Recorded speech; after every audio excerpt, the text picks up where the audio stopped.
আয়ুষ্মান ভব। গুরুদেব, বলো বৎস। এই যে শরৎকালে দুর্গা পূজা হয়, লোকে এই পূজাকে বলে অকাল বোধন। এ বিষয়ে যদি একটু ব্যাখ্যা করেন। বৎস, তবে বলি শোনো। কৈকেয়ীর ষড়যন্ত্রে পিতা দশরথের আদেশানুসারে রামচন্দ্র ভ্রাতা লক্ষ্মণ ও পত্নী সীতার সঙ্গে 14 বৎসর বনবাস জীবন পালন করেন। সেই সময় বনবাসে থাকাকালীন লঙ্কেশ্বর রাবণ ছদ্মবেশে রাম পত্নী সীতাকে হরণ করে নিয়ে লঙ্কায় চলে যান।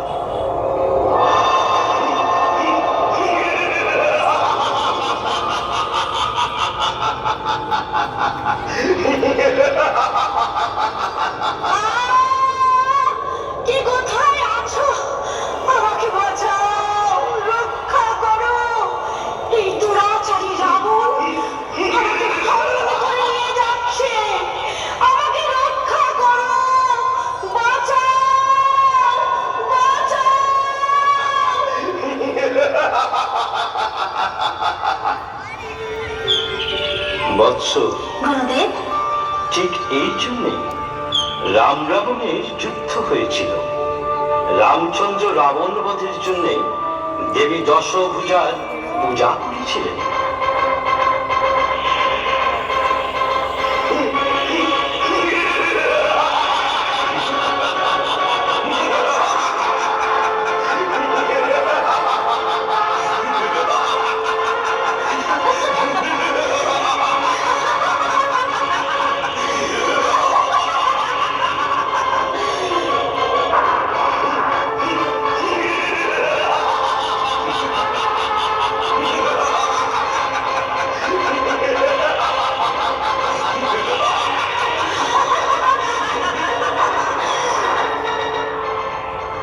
রামচন্দ্র রাবণকে হত্যা করার জন্য যতবার আঘাত করেছিলেন, ততবার দেবী দশভুজা রাবণকে রক্ষা করেছিলেন। কারণ রাবণ ছিলেন ত্রিকালজ্ঞ ব্রাহ্মণ ও বড় ধার্মিক।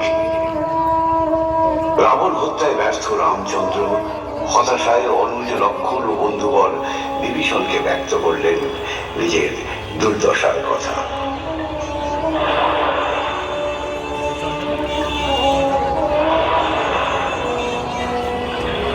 ভ্রাতা লক্ষ্মণ ও বন্ধু বিভীষণ, আমি হয়তো সীতাকে উদ্ধারে ব্যর্থ হলাম।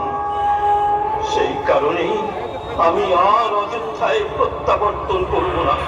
এই সমুদ্রের জলেই আমি আমার প্রাণ বিসর্জন দেব, আমার প্রাণ বিসর্জন দেব।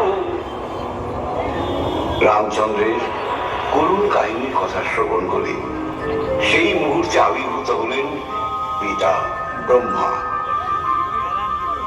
শান্ত হও রঘুপতি, শান্ত হও। এখন বিলাপের সময় নয়। দশ মহাবিদ্যারূপী মা দশভুজার প্রথম করো। দেবীর বরেই হবে রাবণ নিধন। কিন্তু এই বোধনের প্রয়োজন একজন ত্রিকালজ্ঞ ব্রাহ্মণ। তা না হলে অকাল বোধনে প্রসন্ন হবেন না দেবী। প্রভু, তাহলে এখন কি উপায়? উপায় একটা আছে। লঙ্কেশ্বর রাবণ হচ্ছেন একমাত্র ত্রিকালজ্ঞ ব্রাহ্মণ।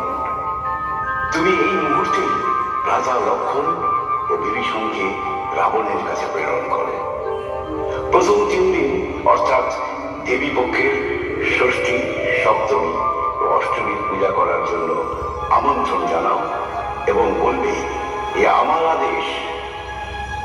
নবমী ও সন্ধি পূজা করবে তুমি রঘুপতি।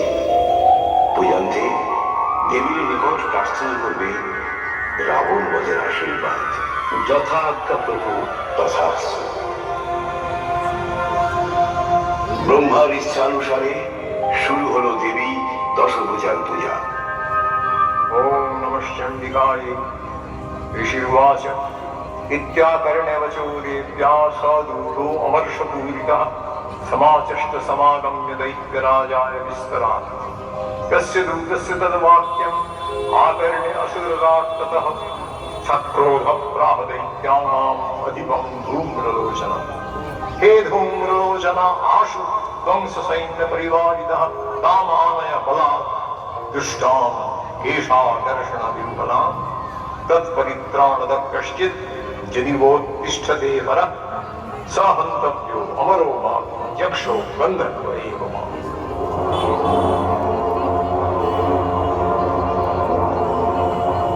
ऋषिर्वाच निशुम्भं निहतं दृष्ट्वा भ्रातरं प्राणसंविदं हन्यमानं बलं चैव शुम्भं क्रुद्धो ब्रवीरवचः। बलाबलेवादुष्टे त्वं मा दुर्गे गर्भमावह अन्यासां बलमाश्रित्य जिध्वसे याति मारिणी।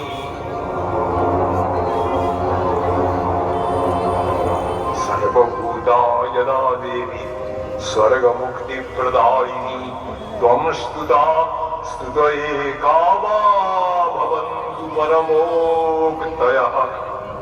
सर्वस्य बुद्धिरूपेण जनस्य हृदि संस्थिते स्वर्गापवर्गदे देवी नारायणि नमोस्तुते।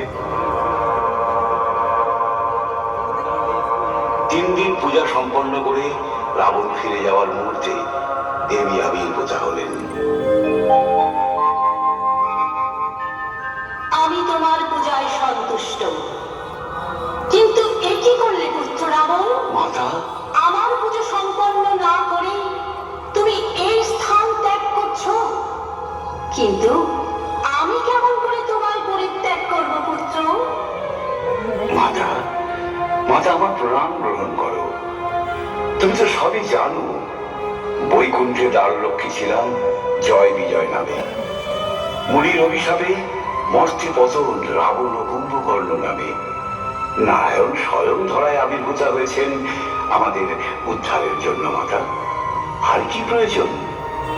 তোমার মনোবাসনা পূর্ণ হোক পুত্র, নারায়ণ পদে মতি হোক তোমার।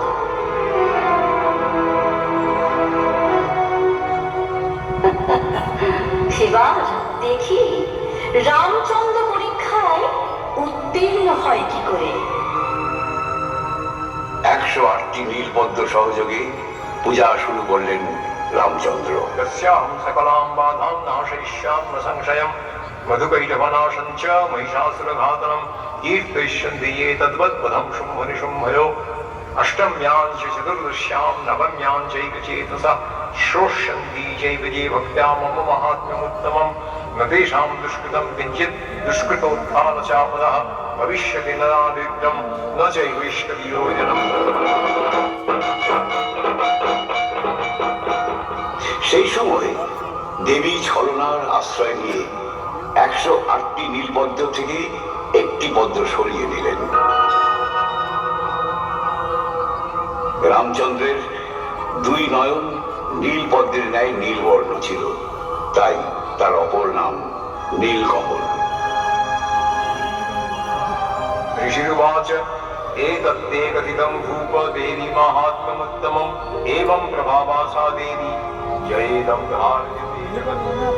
পূজা চলাকালীন রামচন্দ্র লক্ষ্য করলেন 108টি পদ্মের মধ্যে একটি পদ্ম ফুল কম আছে। এ কি আরেকটি পদ্ম কোথায় গেল? এ কি অমঙ্গল! 108টি পদ্ম না হলে এই পূজা কি করে সম্পন্ন হবে? এখন কি উপায়? এখন কি করি? আমি যে এখন কি করি? আচ্ছা, লোকে তো আমায় নীলনয়নের জন্য নীল কমল বলে, ঠিক আছে, তাই আমি আমার একটি নয়ন উৎপাটিত করেই দেবীর চরণে অর্পণ করব। শান্ত হও রঘুনন্দন, এই নাও তোমার হারিয়ে যাওয়া পদ্ম। তোমাকে পরীক্ষা করার জন্য আমি একটি পদ্ম লুকিয়ে রেখেছিলাম। তোমার ভক্তিতে আমি তুষ্ট, তুমি পরীক্ষায় উত্তীর্ণ। ব্যক্ত করো তোমার মনোবাসনা। লঙ্কেশ্বর রাবণ আমার পত্নী সীতাকে হরণ করেছে। আমি রাবণকে বধ করে সীতার প্রতি লাঞ্ছনা ও অপমানের চরম প্রতিশোধ নিতে চাই। আপনি এই বর প্রদান করুন দেবী। তথাস্তু। যাও বৎস, রাবণ পত্নী মন্দোদরীর কাছে যাও। তারই কাছে আছে রাবণের মৃত্যুবাণ। সেই বাণ সংগ্রহ করে রাবণকে বধ করে অযোধ্যায় প্রত্যাবর্তন করে শরৎকালে আমার পূজা প্রচলন করো। এই পূজা অকাল বোধন নামে ধরায় যুগ যুগ প্রচলিত থাকবে। सर्वमङ्गलमङ्गल्ये शिवे सर्वार्थसाधिके शरण्ये त्र्यम्बके गौरी नारायणी नमस्तुते सृष्टिस्थितिविनाशाय